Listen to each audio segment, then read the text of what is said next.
साम्राज्य सामान्यांचा असामान्य आवाज. भारताने चॅम्पियन्स ट्रॉफीवर आपले नाव कोरले आहे. न्यूझीलंडने अंतिम सामन्यात भारताला 251 धावांचे लक्ष्य दिले होते. हे लक्ष्य भारताने 49 षटकात पूर्ण केले. भारताकडून रोहित शर्माने दमदार फलंदाजी करत 76 धावा केल्या. त्यात 3 षटकारांचा समावेश होता. भारताची सुरुवात चांगली झाली, मात्र त्यानंतर 31 धावांवर शुभमन गिल बाद झाला. त्यानंतर केवळ 1 धाव काढून विराट कोहलीही तंबूत परतला. मात्र त्यानंतर रोहित शर्मा आणि श्रेयस अय्यर यांच्यात चांगली भागीदारी झाली. त्यांच्या भागीदारीने विजयाचा पाया रचला.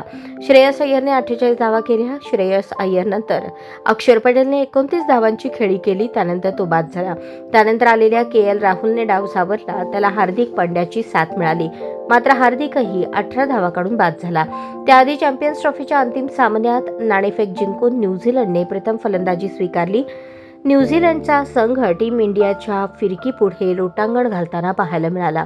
वरुण चक्रवर्ती, रवींद्र जडेजा आणि कुलदीप यादवच्या फिरकीने किवीजना रोखले. त्यामुळे न्यूझीलंडचा डाव अवघ्या 251 धावांवर आटोपला.